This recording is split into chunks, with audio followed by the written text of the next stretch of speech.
2020년 12월 8일 화요일, 오늘은 시편 44편 9절부터 26절까지 말씀입니다. 23절부터 26절까지 읽겠습니다. 주여 깨소서, 어찌하여 주무시나이까? 일어나시고 우리를 영원히 버리지 마소서. 어찌하여 주의 얼굴을 가리시고 우리의 고난과 압제를 잊으시나이까? 우리 영혼은 진토 속에 파묻히고 우리 몸은 땅에 붙었나이다. 일어나 우리를 도우소서. 주의 인자하심으로 말미암아 우리를 구원하소서. 아멘. 시편 44편의 전반부인 1절부터 8절까지는 과거에 베풀어 주셨던 하나님의 은혜를 되돌아보는 내용이었습니다.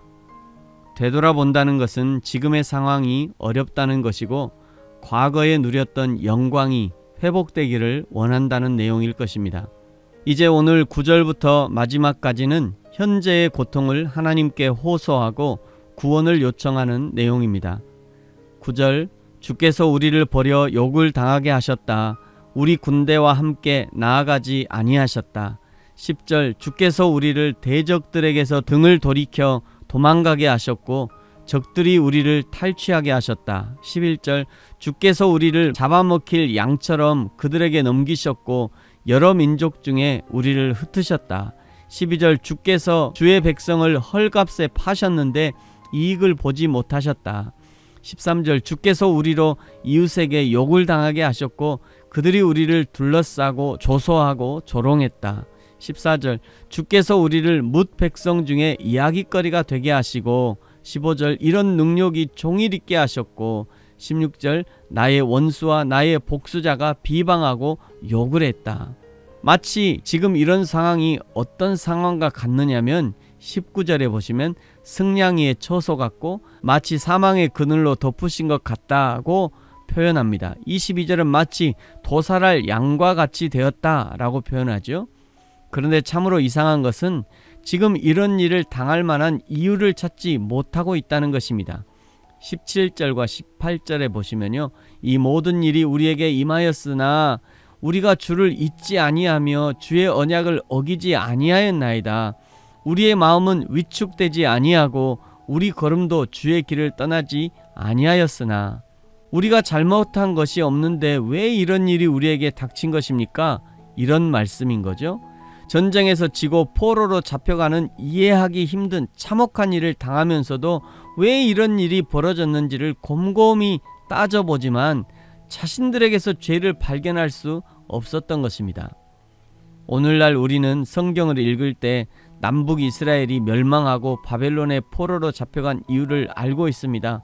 오직 하나님만 섬기라고 그렇게도 신신당부를 했음에도 불구하고 이스라엘이 자꾸 이방신을 섬기고 하나님을 버리고 그러다가 멸망까지 간 것이지요. 우리는 그렇게 알지만 그러나 당시 이스라엘 사람들은 자신들이 멸망하고 포로로 잡혀가는 이유를 전혀 모르고 있었던 것입니다. 그래서 자신들에게는 아무런 죄가 없는데 도무지 이해할 수 없는 고난이 왔다고 하나님을 향해서 의문을 품고 있는 것입니다. 하나님이 주신 고난에는 다 이유가 있지만 그렇다고 모든 고난이 나의 죄의 결과로만 오지는 않습니다. 그러니까 어떤 고난이 다가왔을 때 그것이 꼭 죄의 결과만은 아니라는 것입니다. 어떤 고난은 죄와는 전혀 상관이 없는 고난도 있을 수 있습니다. 죄와 상관없는 고난은 어떤 고난일까? 하나님의 훈련의 고난이 있을 수 있는 것이죠. 그러므로 고난당할 때 우리는 정직하고 겸손하게 고난의 이유를 물으며 하나님의 뜻을 발견하고 순종할 수 있어야 합니다. 다른 사람을 향해서도 어떤 사람이 고난 중에 있다면 당신이 죄를 지었지 어서 회개하세요 라고 단정적으로 말하는 것은 매우 부적절할 수 있습니다. 22절에서 시편 기자는 이 고난의 의미를 발견하게 되는데 그것이 주를 위하여 고난을 당하게 되며 주를 위하여 도살할 양같이 여김을 받았다라고 고백합니다. 이 구절은 사도 바울이 로마서 8장 36절에서 인용한 구절입니다. 로마서 8장 36절, 기록된 바 우리가 종일 주를 위하여 죽임을 당하게 되며 도살당할 양같이 여김을 받았나이다 함과 같으니라. 그러면서 37절에서 사도 바울은 믿음으로 선포합니다. 그러나 이 모든 일에 우리를 사랑하시는 이로 말미암아 우리가 넉넉히 이기느니라. 아멘. 로마서에서 사도 바울은 무엇을 근거로 넉넉히 이긴다고 선포했는가? 오늘 23절부터 이 넉넉히 이기는 근거를 기록하고 있습니다. 하나님은 우리를 영원히 버리지 않으십니다. 24절 하나님은 결코 우리의 고난과 압제를 잊지 않으십니다. 25절 비록 진토에 파묻히는 것 같은 상황이지만 26절 하나님이 우리를 도우시기 때문에 결코 영원히 넘어지지 않는 것입니다. 그러면서 마지막 26절은 간절한 구원을 요청하고 있지요. 일어나 우리를 도우소서, 주의 인자하심으로 말미암아 우리를 구원하소서.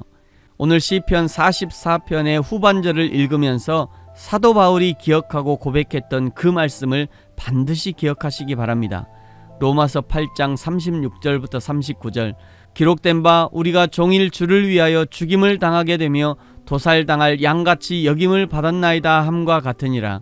그러나 이 모든 일에 우리를 사랑하시는 이로 말미암아 우리가 넉넉히 이기느니라. 내가 확신하노니 사망이나 생명이나 천사들이나 권세자들이나 현재일이나 장래일이나 능력이나 높음이나 깊음이나 다른 어떤 피조물이라도 우리를 우리 주 그리스도 예수 안에 있는 하나님의 사랑에서 끊을 수 없으리라. 아멘. 이 바울의 여호와 하나님에 대한 사랑의 확신이 저와 여러분에게 있어지기를 예수님의 이름으로 축복합니다. 아멘.